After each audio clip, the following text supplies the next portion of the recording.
I forgot to record! I hate this game. It's so calming, and I forgot to record all of this. Lump of coal. Oh, I have 40 again.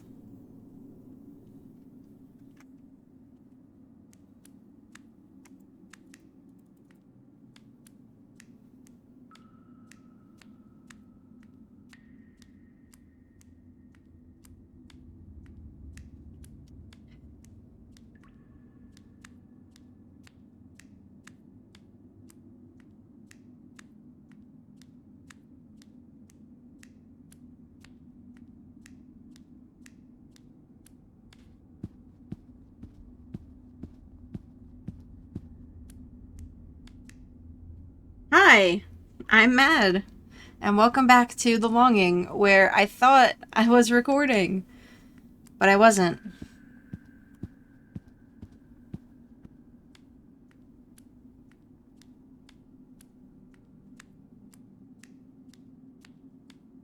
So, what's happened since I was not recording? No.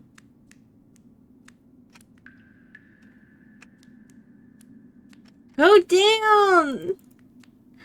I'm gonna cry.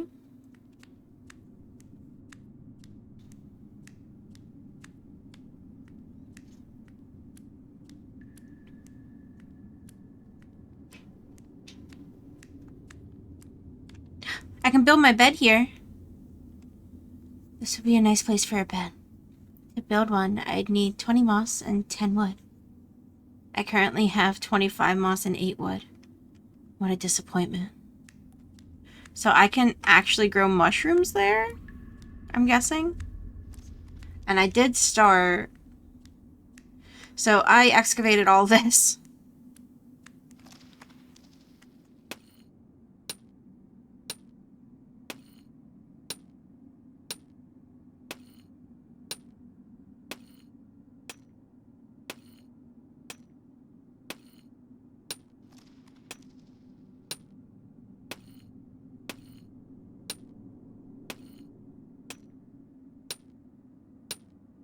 And I guess I'm going to continue excavating.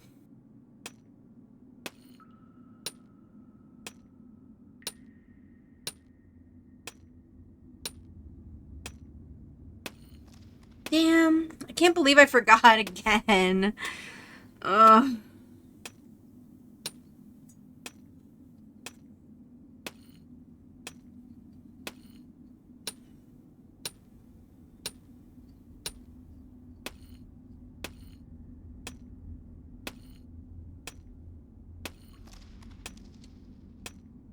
Okay. Look at him go.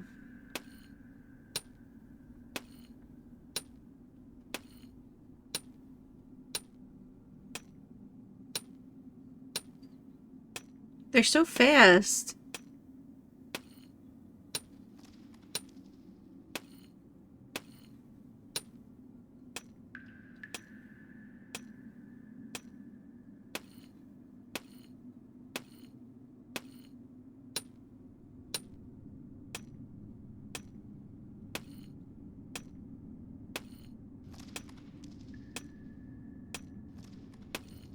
Kind of excited. I wonder what I'll be able to put here.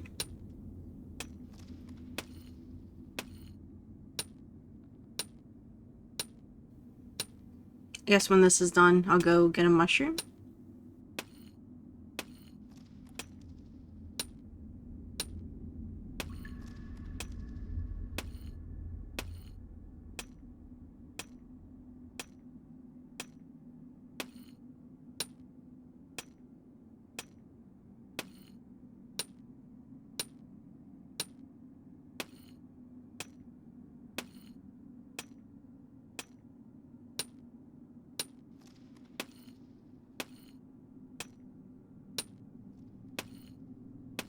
Oh. There is a mushroom.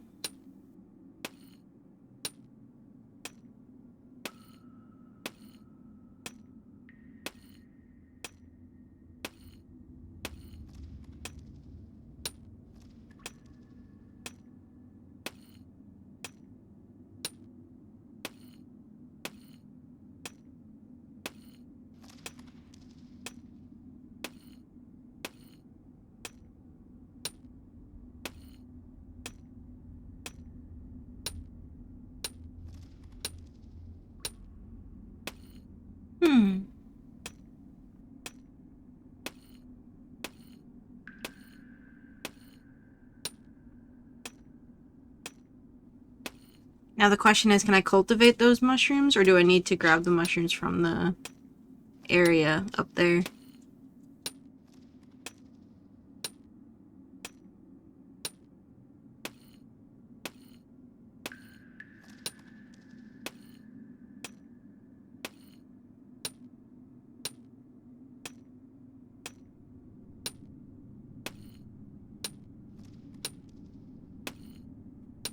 Hmm.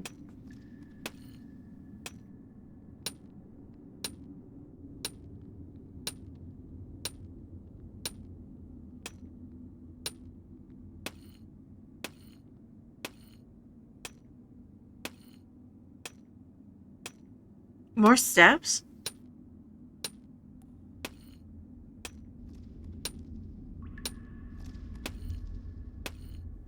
What happened to that piece of coal over there? Did you see that?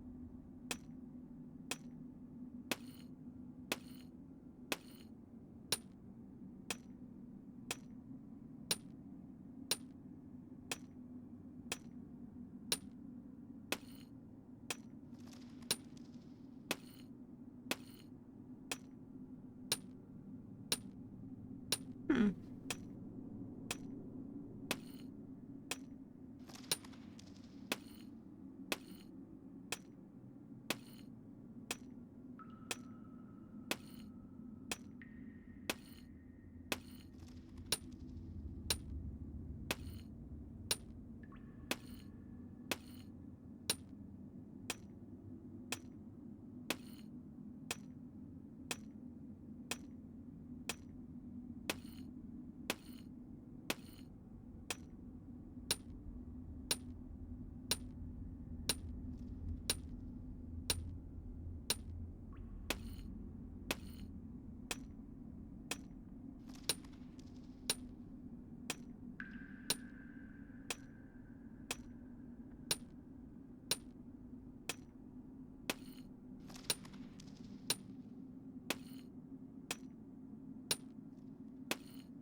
I got a big ass house.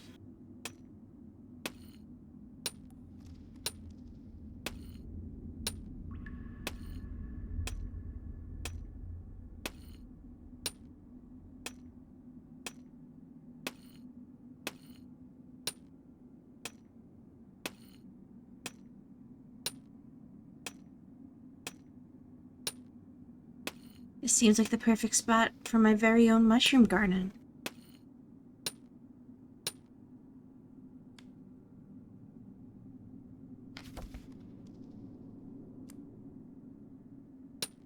Oh, I can still go.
They're still going. That's actually crazy. And commendable.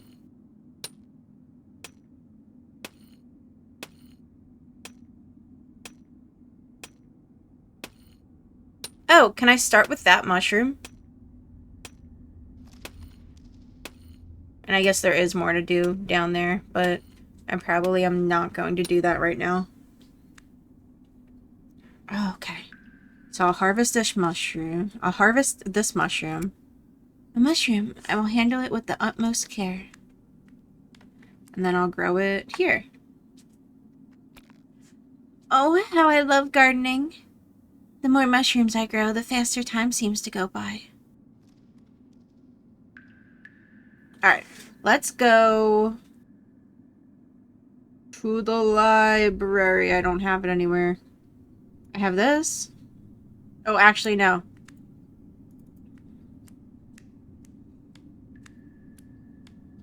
I guess since now that I know it stops, or it forwards time, the longer I stay in the room,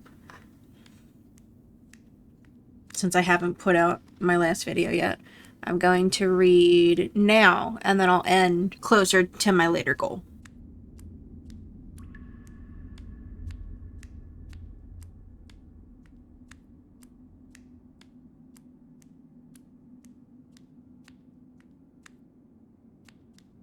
Let's see what books I can do.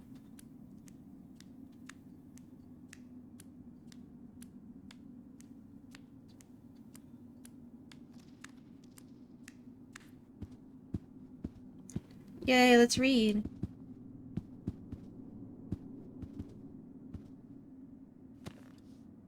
Read a book. Alright, so we did Goose Girl. Oh wait, do I have new thoughts?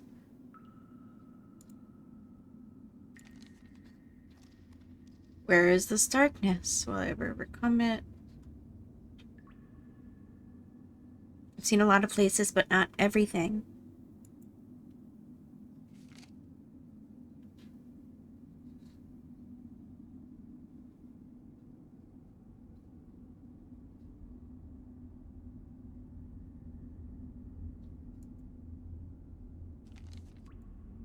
Okay. Oh. Ugh.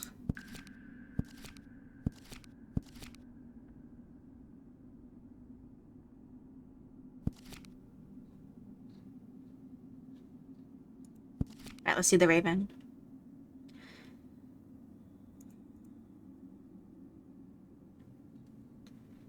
The Raven by Edgar Allan Poe. Once upon a midnight dreary, while I pondered, weak and weary, over many a quaint and curious volume of forgotten lore, while I nodded nearly napping, suddenly there came a tapping, as of someone gently rapping at my chamber door. "'Tis some visitor," I muttered, tapping at my chamber door, only this and nothing more. Ah, distinctly I remember, it was in the bleak December, and each separate dying ember wrought its ghost upon the floor.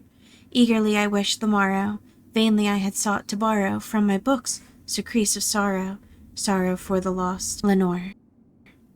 For the rare and radiant maiden whom angels name Lenore, nameless here forevermore. And the silken sad uncertain rustling of each purple curtain thrilled me, filled me with fantastic terrors never felt before. So that now, to still the beating of my heart, I stood, repeating, "'Tis some visitor entreating entrance at my chamber door. Some late visitor entreating entrance at my chamber door, this is it, and nothing more." Presently my soul grew stronger, hesitating then no longer. "Sir," said I, "or madam, truly your forgiveness I implore. But the fact is I was napping, and so gently you came rapping, and so faintly you came tapping, tapping at my chamber door, that I scarce was sure I heard you." Here I opened wide the door, darkness there, and nothing more. Deep into that darkness peering, long I stood there, wondering, fearing, doubting, dreaming dreams no mortals ever dared to dream before. But the silence was unbroken, and the stillness gave no token, and the only word there spoken was the whispered word, "Lenore?" This I whispered, and an echo murmured back the word, "Lenore!" Merely this, and nothing more. Back into the chamber turning, all my soul within me burning. Soon again I heard a tapping, something louder than before. Surely, I said, surely that this is something at my window lattice. Let me see then what thereat is, this mystery implore. Let my heart be still a moment, and this mystery explore. 'Tis the wind, and nothing more. Open here I flung the shutter, when with many a flirt and flutter in there stepped a stately raven of the saintly days of yore. Not the least obeisance made he, not a minute stopped or stayed he, but with mane of lord or lady perched above my chamber door. Perched upon a bust of Pallas just above my chamber door. Perched and sat, and nothing more. Then the ebony bird begulling my sad fancy into smiling, by the grave and stern decorum of the countenance it wore. Though thy crest be shorn and shaven, thou, I said, art sure no craven, ghastly grim, an ancient raven, wandering from nightly shore. Tell me what thy lordly name is on the night's Plutonian shore. Quoth the raven, Nevermore. Much I marvelled this ungainly fowl to hear discourse so plainly, though its answer little meaning, little relevancy bore. For we cannot help agreeing that no living human being ever yet was blessed with seeing bird above his chamber door. Bird or beast upon the sculpted bust above his chamber door with such a name as Nevermore. But the raven, sitting lonely on that placid bust, spoke only that one word, as if its soul is that one word he did outpour. Nothing farther than he uttered, not a feather than he fluttered, till I scarcely more than muttered, Other friends have flown before. On the morrow he will leave me, as my hopes have never flown before. Then the bird said, Nevermore.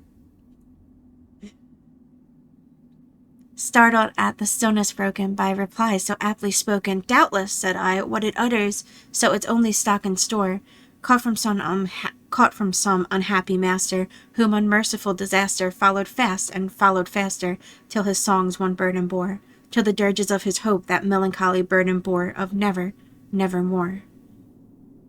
But the raven still beguiling all my sad soul into smiling, straight I wheeled a cushioned seat in front of bird and bust and door. Then upon the velvet sinking, I betook myself to linking fancy unto fancy thinking, what this ominous bird of yore, what this grimly, ungainly, ghastly, gaunt, and ominous bird of yore meant in croaking nevermore. This I sat engaged in guessing, but no syllable expressing to the fowl whose fiery eyes now burned into my bosom's core. This and more I sat divining, with my head at ease reclining on the cushion's velvet lining that the lamplight gloated o'er. But whose velvet violet lining with the lamplight gloating o'er she shall press nevermore. Then methought the air grew denser, perfumed from an unseen censer, swung by seraphim whose footfalls tinkled on the tufted floor. Wretch, I cried, God hath lent thee, by these angels hath sent thee respite, and nepenthe from thy memories of Lenore. Quaff, oh quaff this kind nepenthe, and forget this lost Lenore. Quoth the raven, Nevermore. I can stop doing that voice. I'm not going to. Prophet, said I, thing of evil, prophet still, if bird or devil, whether tempter sent, or whether tempest tossed thee here ashore. Desolate, yet all undaunted, on this desert land, enchanted, on this home by horror haunted, tell me truly, I implore, is there, balm in Gilead? Tell me, I implore. Quoth the raven, Nevermore.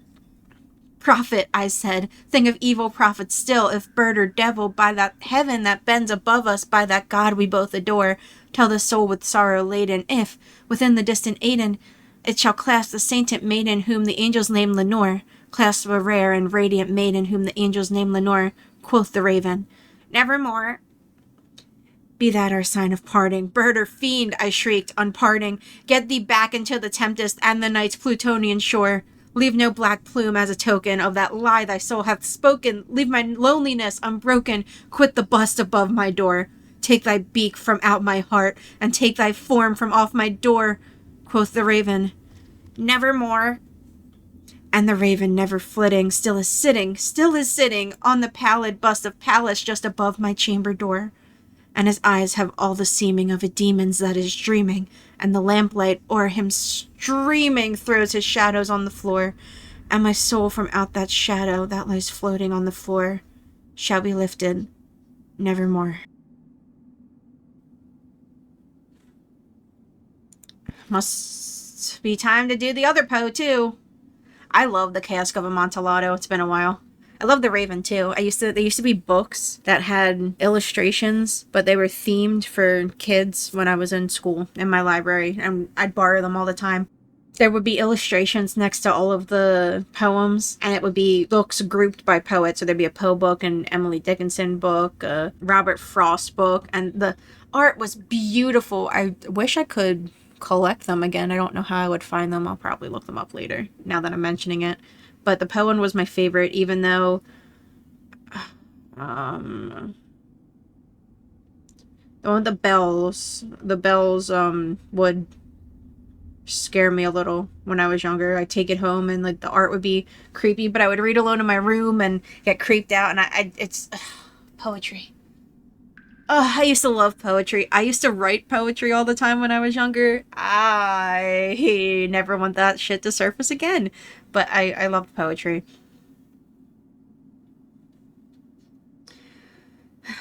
The Cask of Amontillado by Edgar Allan Poe. The 1,000 injuries of Fortunato I had borne as best I could, but when he ventured upon insult I vowed revenge. You, who so well know the nature of my soul, will not suppose, however, that I gave utterance to a threat. At length I would be avenged. This was a point definitely settled, but the very definitiveness with which it was resolved precluded the idea of risk. I must not only punish, but punish with impunity. A wrong is unredressed when retribution overtakes the redresser. It is equally unredressed when the avenger fails to make themselves felt as such to him who has done the wrong. It must be understood that neither by word nor deed had I given Fortunato cause to doubt my goodwill. I continued, as was my wont, to smile in his face, and he did not perceive that my smile now was at the thought of his immolation. He had a weak point, this Fortunato, although in other regards he was I've got so much bigger. He was a man to be respected and even feared. He prided himself on his connoisseurship in wine.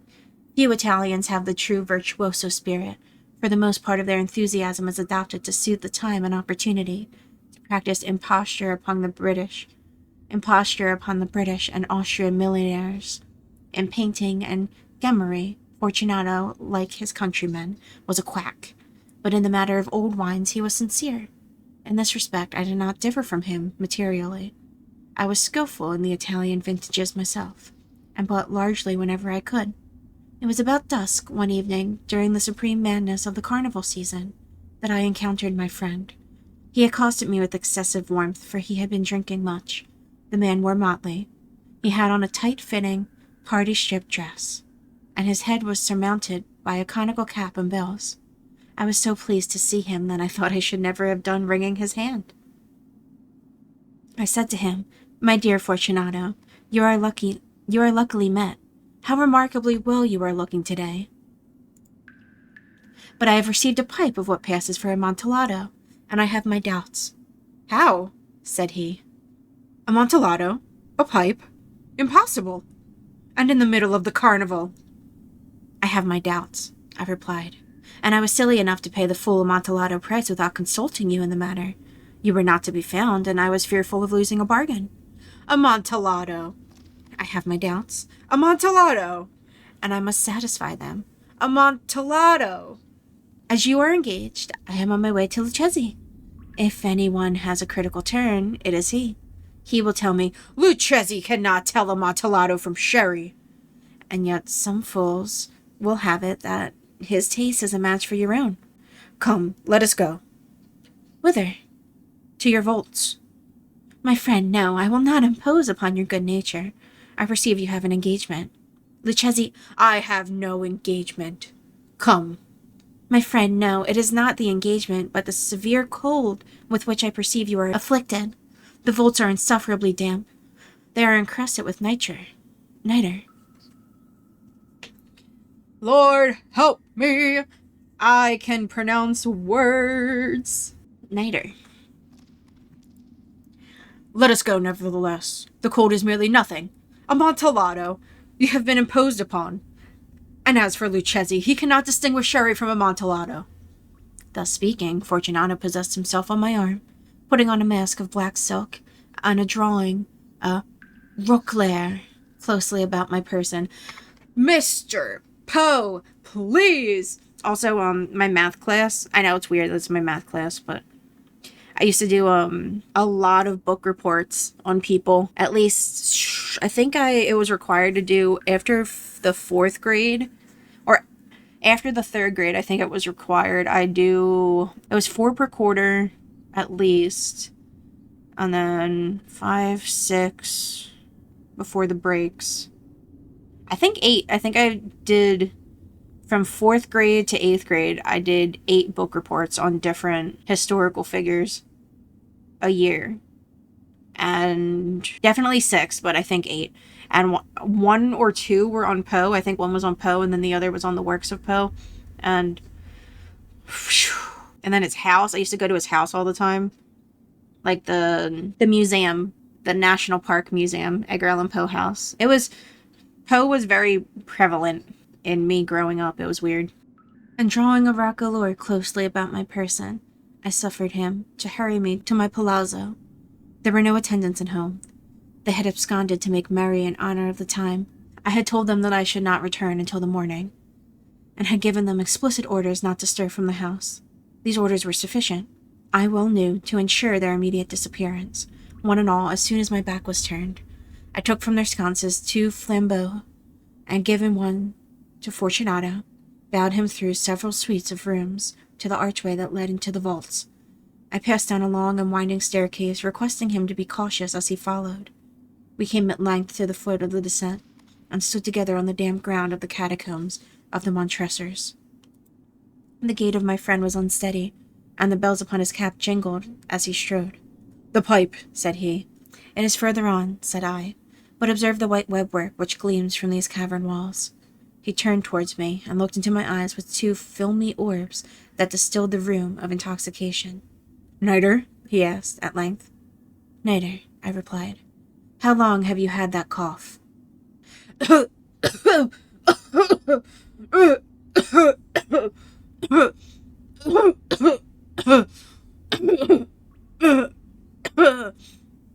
My poor friend found it impossible to reply for many minutes.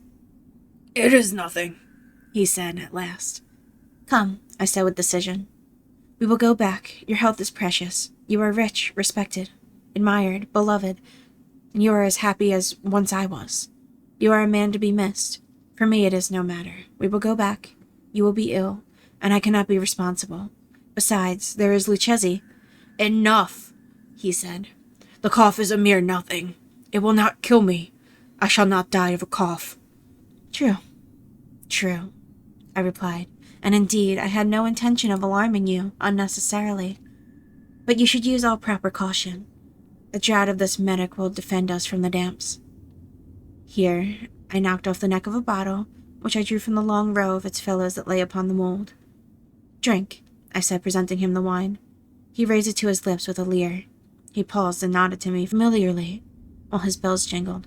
"I drink," he said, "to the buried that repose around us." "And I to your long life." He again took my arm, and we proceeded. "These vaults," he said, "are extensive." "The Montresors," I replied, "were a great and numerous family." "I forget your arms." "A huge human foot d'or in a field azure. The foot crushes a serpent rampant, whom fangs are embedded in the heel." "And the motto?" "Nemo me impune lacessit." I pronounced that so wrong. "Good," he said. The wine sparkled in his eyes, and the bells jingled. My own fancy grew warm with the mattock. We had passed through walls of piled bones with casks and puncheons intermingling, into the inmost recesses of the catacombs. I paused again, and this time I made behold to seize Fortunato by an arm above the elbow. "The nitre," I said. "See, it increases. It hangs like moss upon the vaults. We are below the river's bed. The drops of moisture trickle among the bones. Come, we will go back here. It's too late." "It is too late." "Your cough—" "It is nothing," he said.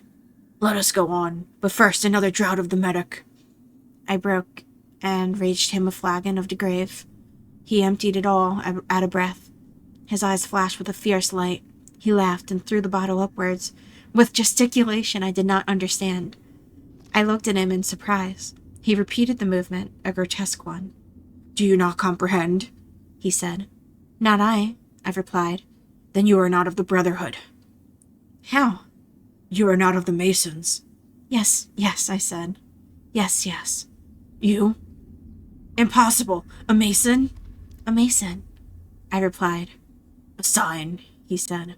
A sign. It is this, I answered, producing a trowel from beneath the folds of my roquelaire. You jest, he exclaimed, recoiling a few paces. But let us proceed to the Amontillado. Be it so, I said, replacing the tool beneath my cloak and again offering him my arm. He leaned upon it heavily. We continued our route in search of the Amontillado. We passed through a range of low arches, descended, passed on, and descending again. Arrived at a deep crypt in which the foulness of the air caused our flambeaux rather to glow than flame. At the most remote end of the crypt there appeared another less spacious. Its walls had been lined with human remains piled to the vault overhead, in the fashion of the great catacombs of Paris. 3 sides of this interior crypt were still ornamented in this manner. From the 4th side, the bones had been thrown down and lay promiscuously upon the earth, forming at one point a mound of some size. Within the wall thus exposed by the displacing of bones, we perceived a still interior recess, in depth about 4 feet, in width 3, in height 6 or 7. It seemed to have been constructed for no especial use within itself, but formed merely the interval between 2 of the colossal supports of the roof of the catacombs, and was backed by one of their circumscribing walls of solid granite. It was in vain that Fortunato, uplifting his dull torch, endeavored to pry into the depth of the recess. Its termination the feeble light did not enable us to see. Proceed, I said. Herein is the Amontillado. As for Lucchesi, he is an ignoramus, interrupted my friend, as he stepped unsteadily forward, while I followed immediately at his heels. In an instant he had reached the extremity of the niche, and finding his progress arrested by the rock, stood stupidly bewildered. A moment more and I had bettered from him to the granite. In its surface were 2 iron staples, distant from each other about 2 feet. Horizontally, from one of these, depended a short chain, from the other a padlock. Throwing the links about his waist, it was but work of a few seconds to secure it. He was too much astounding to resist. Withdrawing the key, I stepped back from the recess. Pass your hand, I said, over the wall. You cannot help feeling the nitre. Indeed, it is very damp. Once more let me implore you to return. No? Then I must positively leave you. But I must first render you all the little intentions of my power. The Amontillado! Ejaculated my friend, not yet recovered from this astonishment. True, I replied. The Amontillado. As I said these words, I busied myself among the pile of bones in which I had before spoken. Throwing them aside, I soon uncovered a quantity of building stone and mortar. With these materials, and with the aid of my trowel, I began vigorously to wall up the entrance of the niche. I had scarcely laid the first tier of masonry when I discovered that the intoxication of Fortunato had in great measure worn off. The earliest indication I had of this was a low moaning cry from the depth of the recess. It was not a cry of a drunken man. There was then a long and obstinate silence. I laid the 2nd tier, and the 3rd, and the 4th, and then I heard the furious vibrations of the chain. The noise lasted for several minutes, during which, that I might hearken to it with the more satisfaction, I ceased my labors and sat down upon the bones. When at last the clanking subsided, I resumed the trowel and finished without interruption the 5th, the 6th, and the 7th tier. The wall was now nearly upon a level with my breast. I again paused, and holding the flambeau over the masonwork, threw a few feeble rays upon the figure within. A succession of loud and shrill screams, bursting suddenly from the throat of the chained form, seemed to thrust me violently back.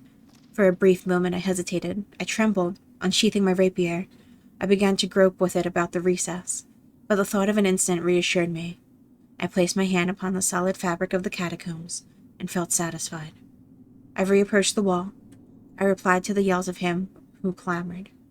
I re-echoed. I aided. I surpassed them in volume and in strength. I did this, and the clamor grew still. It was now midnight, and my task was drawing to a close. I had completed the 8th, the 9th, and the 10th tier. I had finished a portion of the last and the 11th. There remained but a single stone to be fitted and plastered in. I struggled with its weight. I placed it partially in its destined position, but now there came from out the niche a low laugh that erected the hairs upon my head. It was succeeded by a sad voice, which I had difficulty recognizing as that of the noble Fortunato. The voice said, "Very good joke indeed. An excellent jest. We shall have many a rich laugh about it at the palazzo. Over our wine." "The Amontillado," I said. "Yes, the Amontillado. But is it not getting late? Will they be awaiting us at the palazzo? The Lady Fortunato and the rest? Let us be gone." "Yes," I said. "Let us be gone." "For the love of God, Montresor." "Yes," I said. "For the love of God." But to these words I hearkened in vain for a reply. I grew impatient. I called aloud, "Fortunato!" No answer. I called again, "Fortunato!" No answer still. I thrust a torch through the remaining aperture and let it fall within. There came a fourth reply only, a jingling of bells. My heart grew sick on account of the dampness of the catacombs. I hastened to make an end of my labor. I forced the last stone into its position. I plastered it up. Against the new masonry, I re-erected the old rampart of bones. For the half of a century, no mortal has disturbed them. In pace requiescat. How the time flies. I should be reading more. Let's see. Library. It's near here, so let's go. Let's take a walk. My baloney has a first name, it's O-S-C-A-R. My baloney has a second name, it's M-E-Y-E-R. Oh, I love to eat it every day, and if you ask me why, I say that Oscar Mayer has a way with B-O-L-O-G-N-A. Delete that.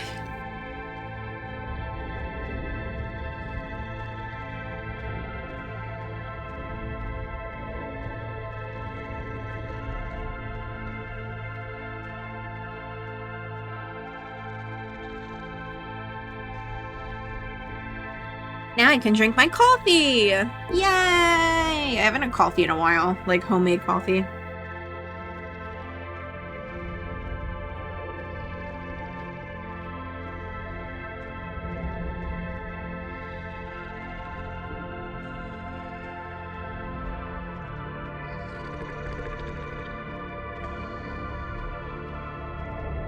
I kinda wanna go all the way up too. I forget where that door is though.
More coal, more coal.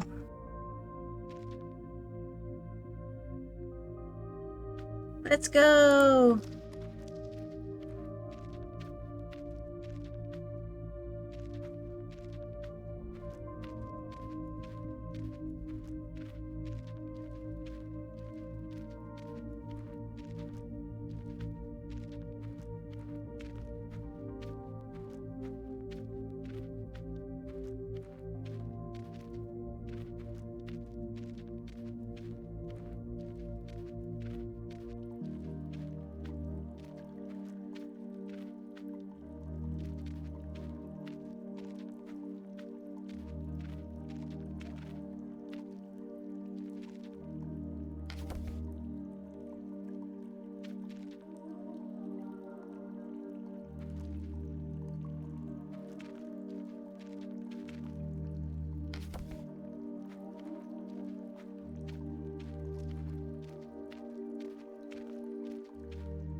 Just in case I need more.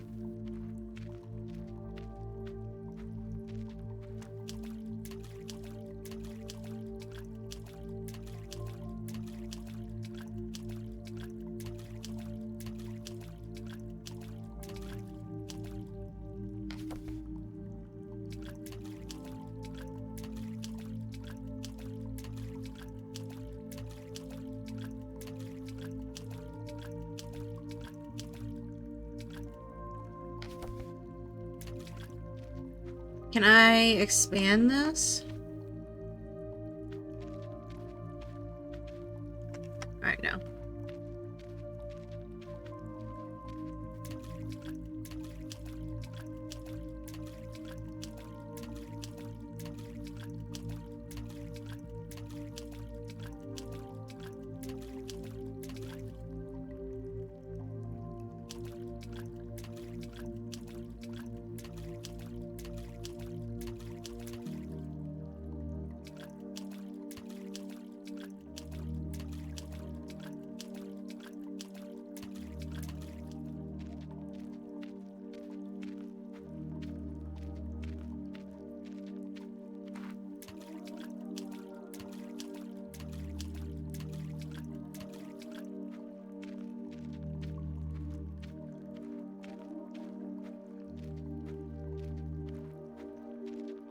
It's time for the library.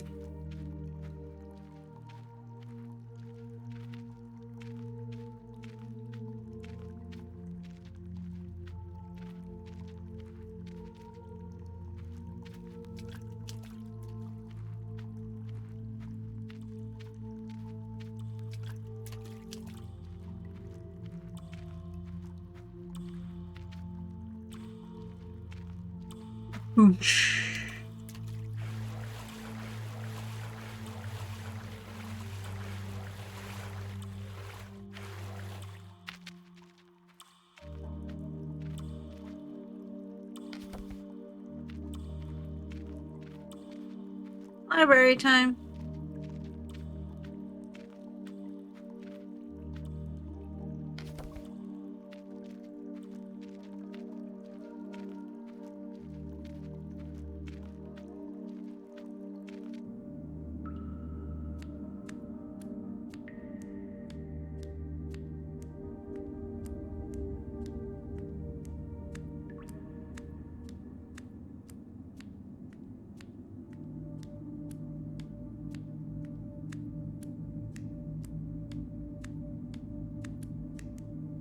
Well.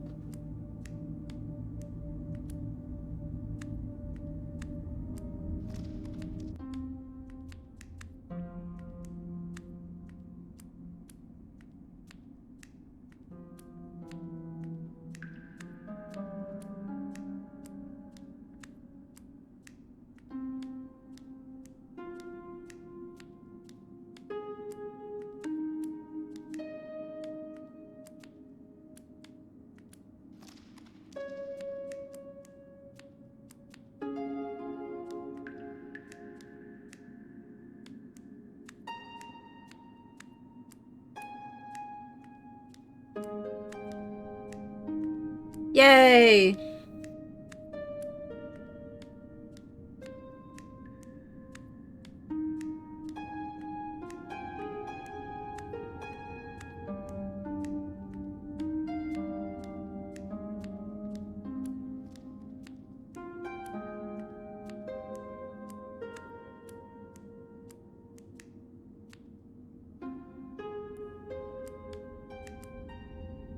I can't hit it with the mattock?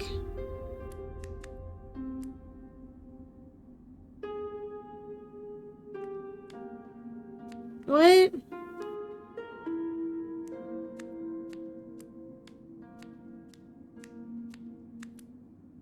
Ugh.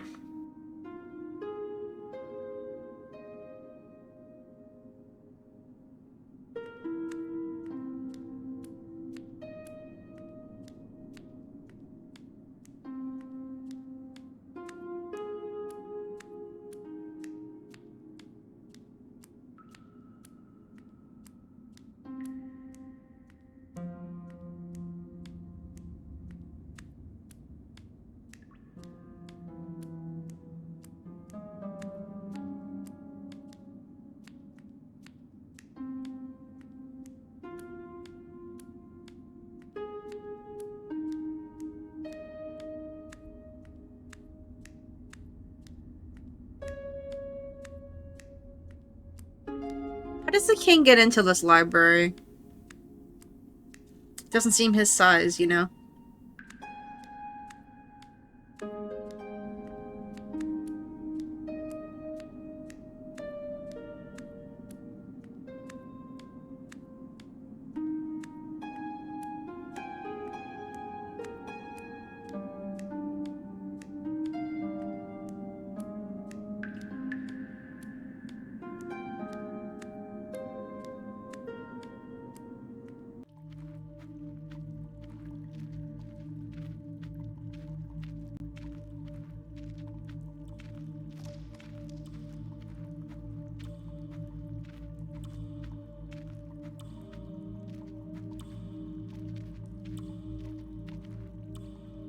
Yay.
Alright, so we're here.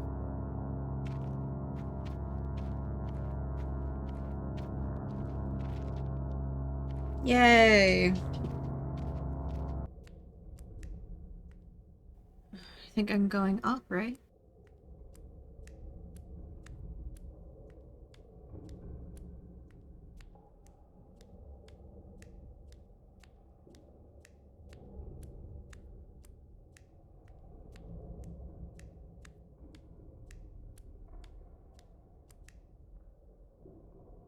Yes? Up is where I go? Maybe?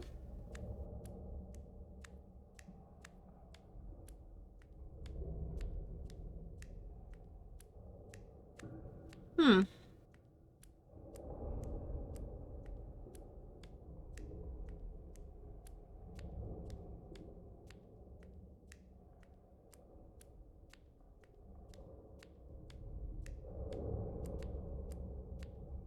Wait, can I dig here?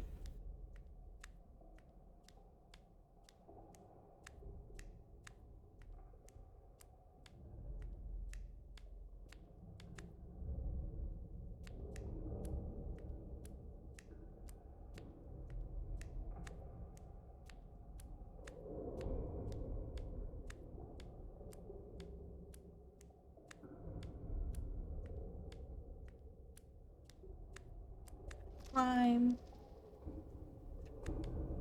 Oh.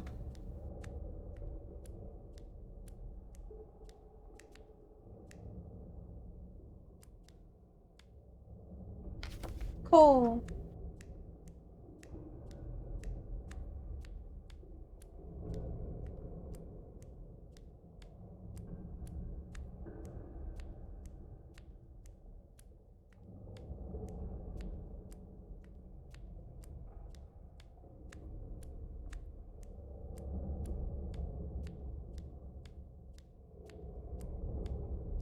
Hmm.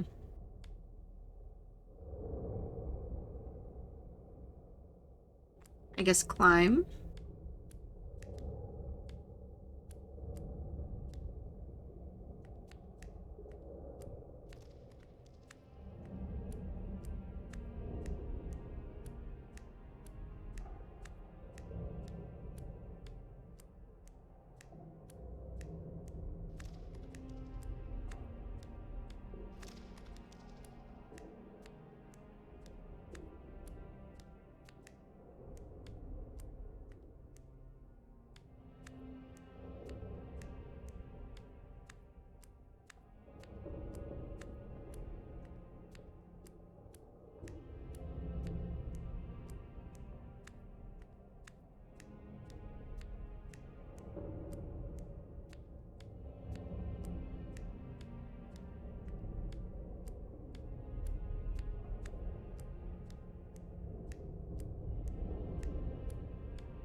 Climb.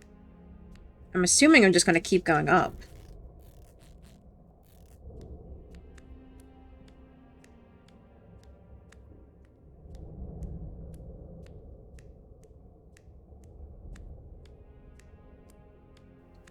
Oh, our friend. So this is where the mushrooms are.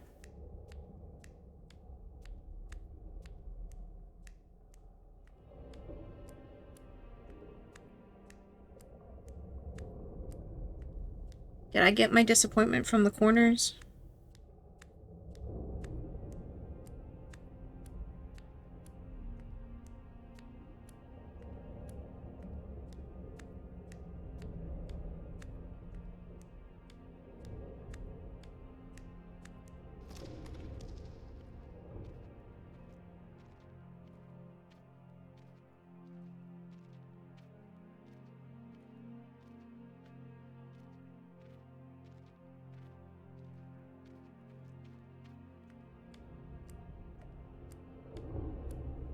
I think I did this before.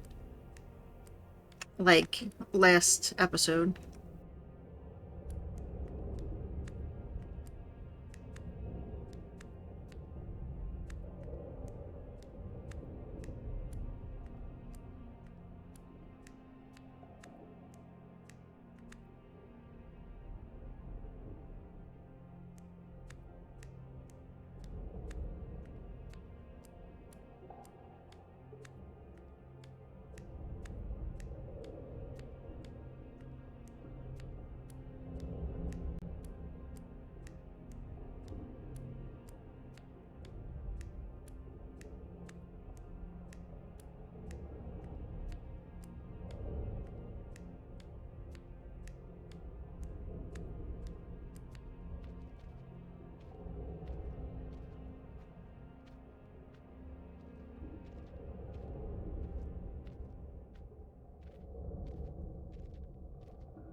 I guess I did do that then.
Go, go!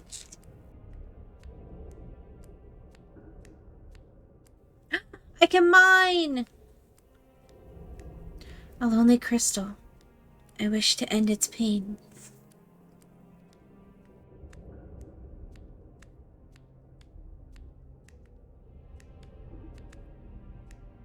Don't worry, my little crystal. Soon you will be freed from your sorrow.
I've made some progress, but I'm not even halfway there.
I think I'm halfway there.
Finally, the crystal broke off.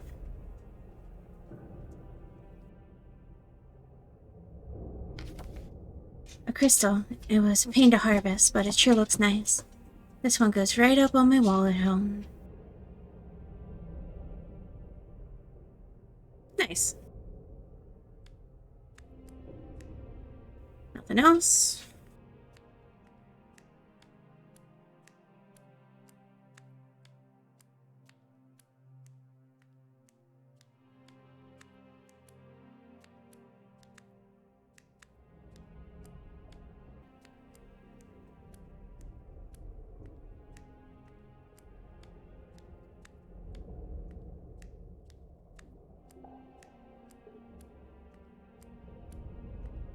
Uptime, uptime.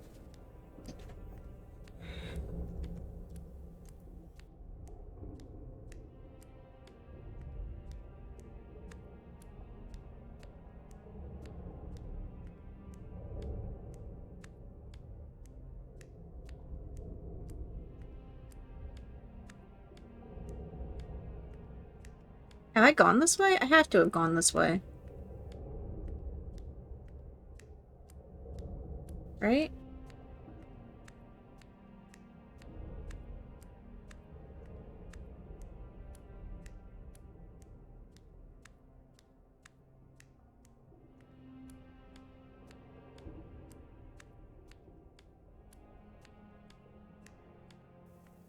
Oh.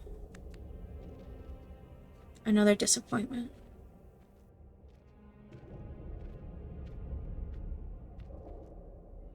I have been here. I guess I'm going to where the little spider guy is. Is there?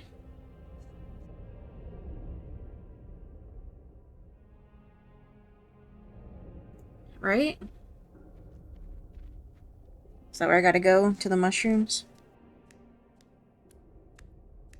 I don't have a mushroom save? Oh, well, that's gotta change.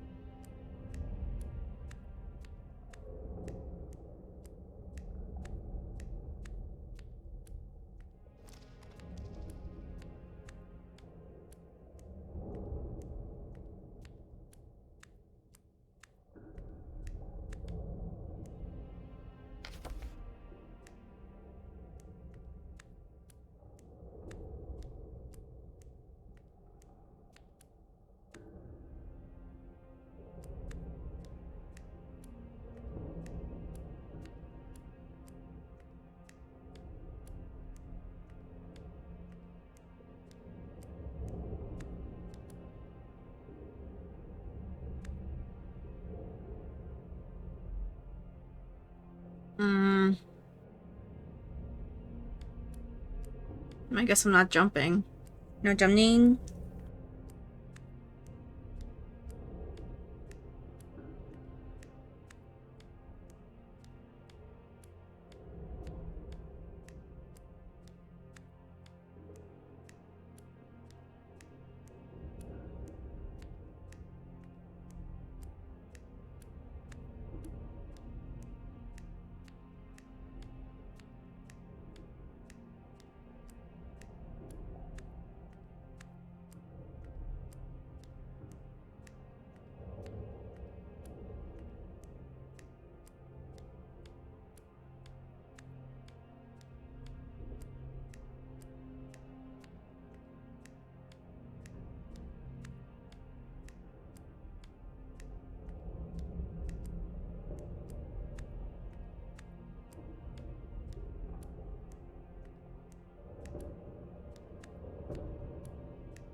Wait.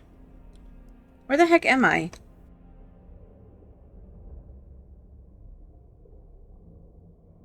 Never mind.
time.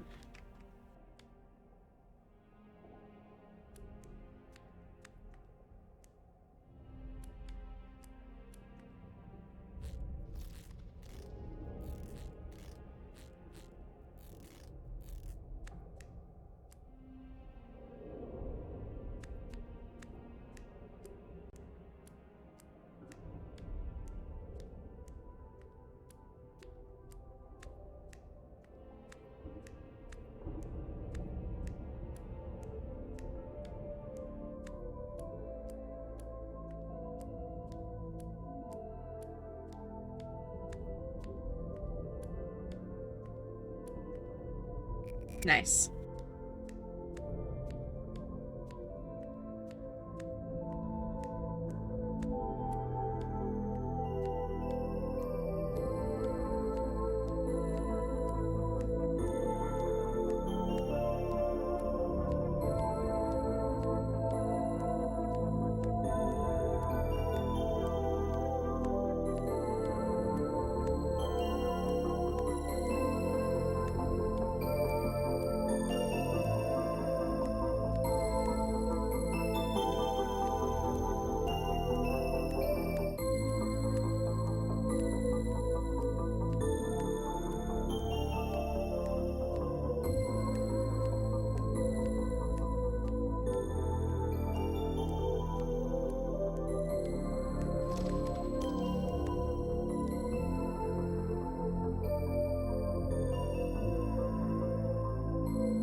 The green ones are up here somewhere.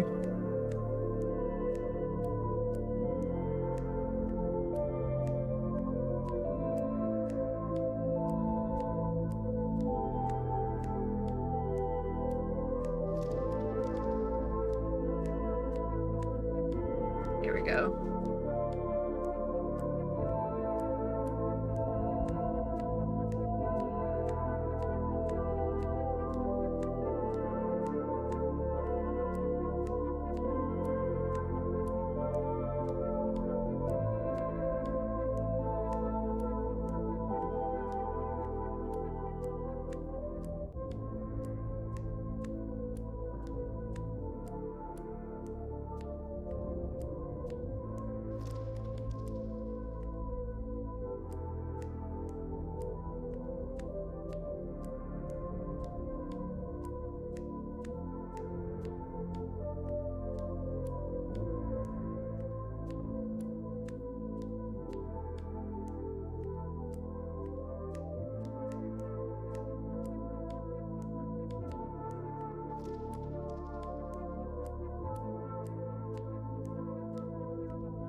Alright, let's eat the mushroom. Loki's being a menace. Oh.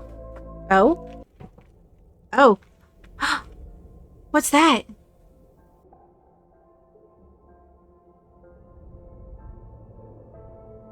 A old man?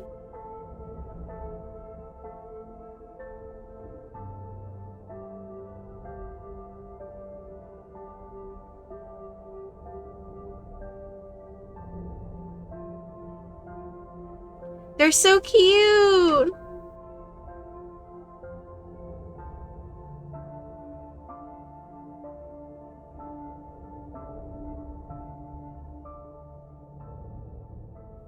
Are they outside?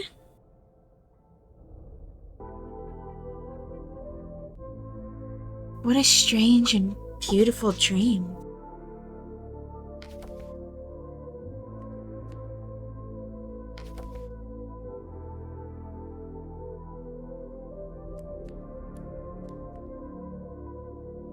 Let's do this.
Alright.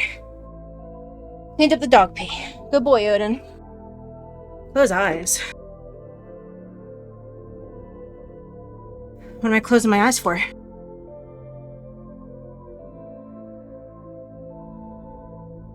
Oh.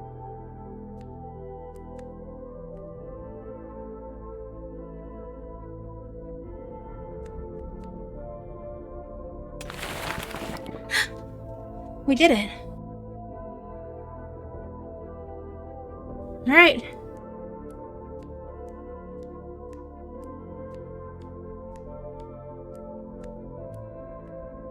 Mushrooms?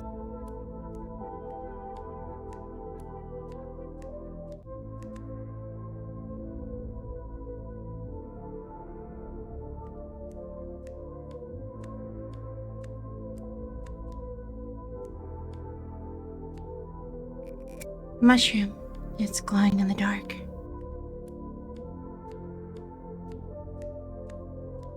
Can I climb that? There must be a way to get up there.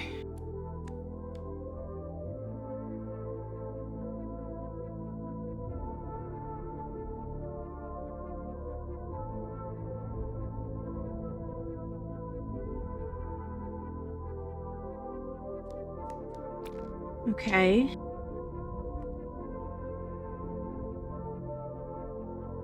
Huh.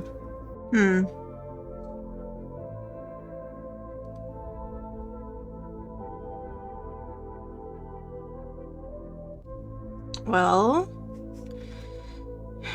there were big mushrooms, but I don't think it's the purple one.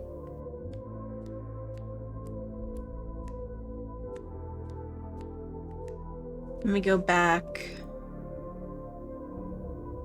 to here. Well, this is where the big ones are.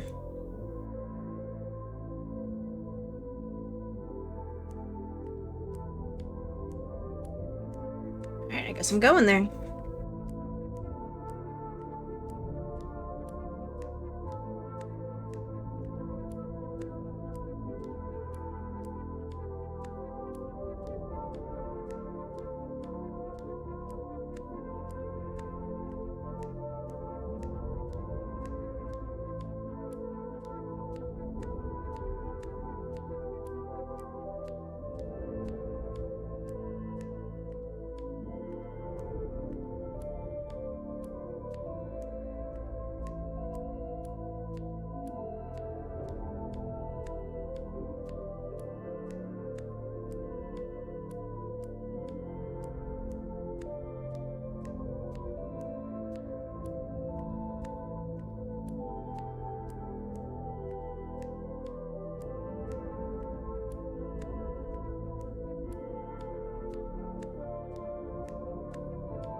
that's the closest.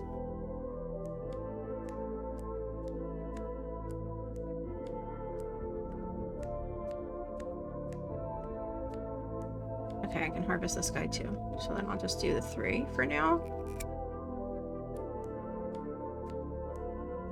I don't think I'm gonna need the green ones, but...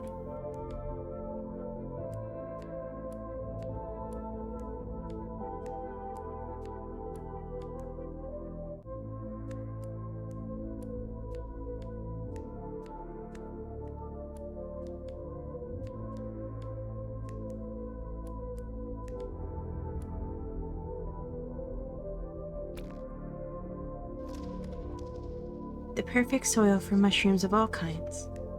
And I guess if I find another type of mushroom, I'll grow it up here too.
The door should lead to the library, but it is blocked from the other side.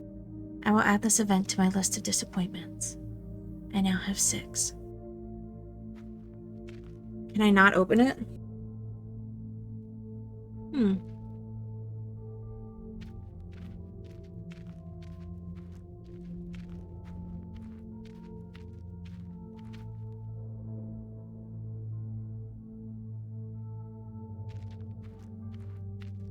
Have I gone down here yet?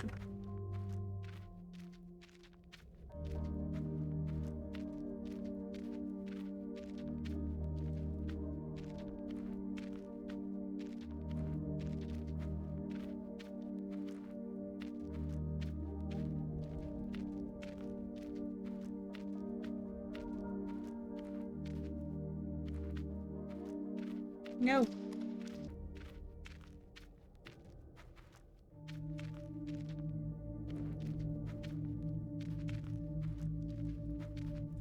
Go down, you little thing.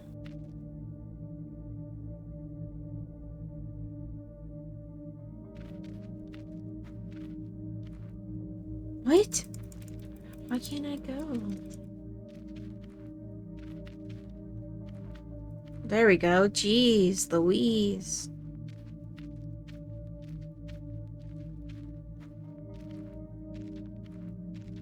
Doors.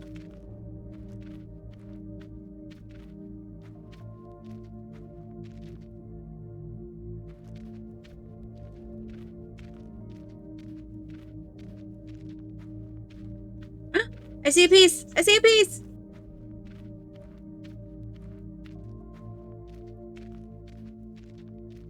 Give me that!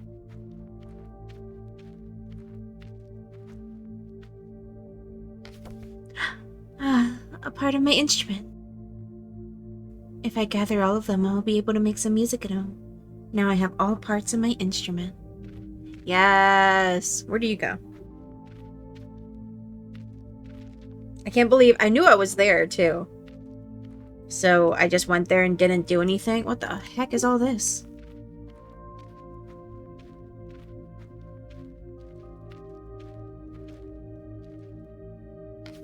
A piece of flint. I can use 2 of them to start a nice fire at home.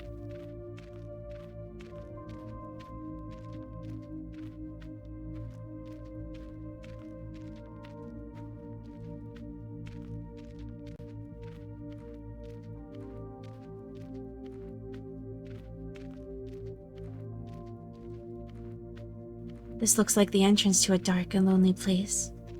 Just the thing I need. Oh?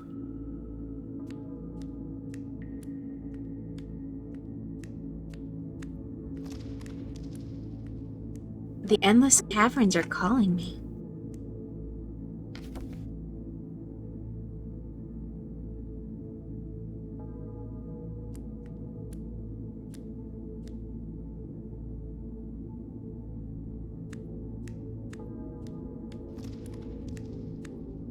Uh... 3 doors. Which one shall I choose? I guess I'm doing...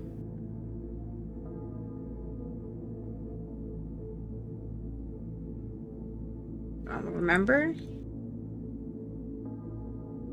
Do I want to do this right now? Probably not. Me leave. I'll do this later.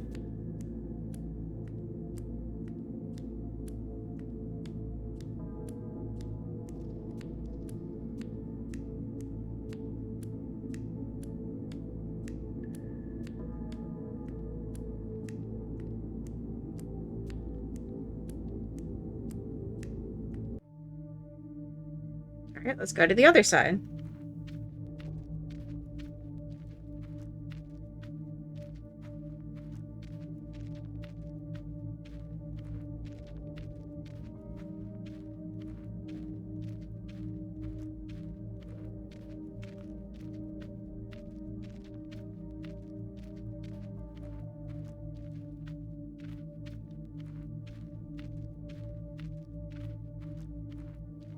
Other side.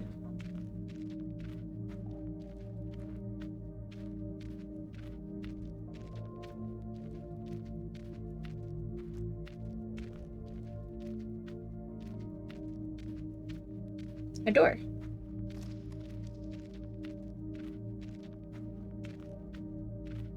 And I skipped that coal one intentionally. Oh.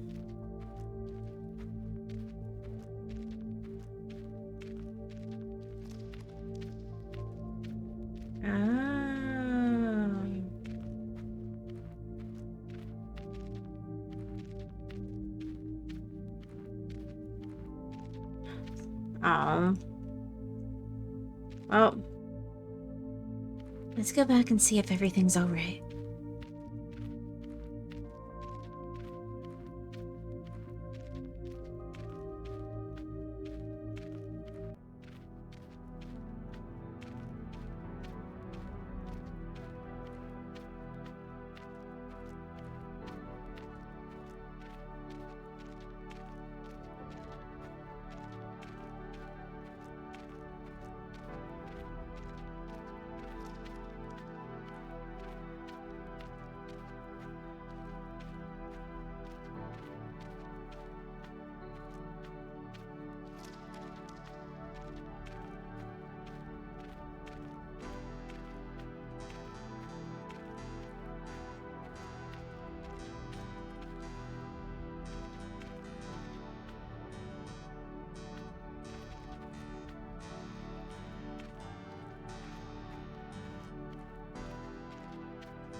Right, let's hear what the instrument sounds like.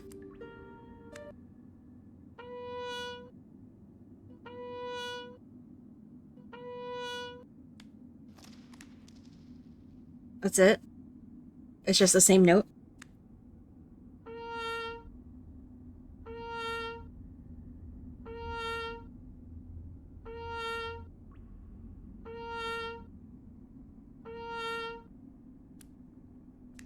Another symphony for the ages.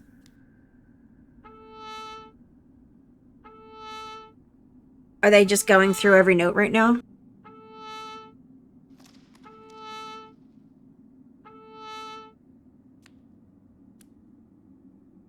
I think so.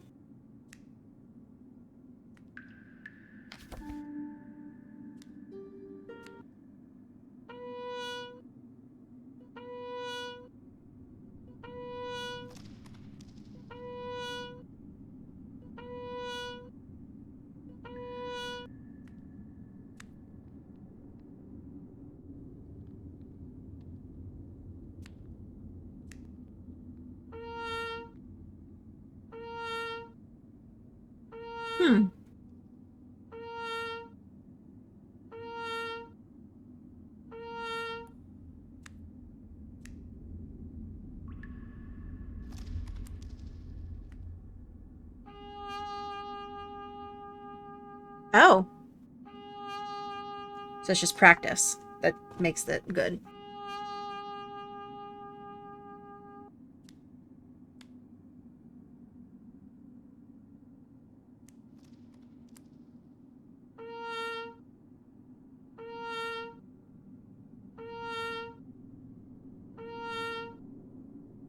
No, little buddy, you're doing so good so far. Alright. Thank you guys so much for watching. I can't wait until next time when we play again. One day we'll get outside, but that day is not today. Remember to subscribe to the YouTube channel, it helps out. Leave a comment, leave a like, that also helps. And there's also the no commentary channel, the Mad Grey, TheMadGrey. Thank you guys so much for watching. I hope you all have a good night. Get some sleep and wake up well rested tomorrow. See ya.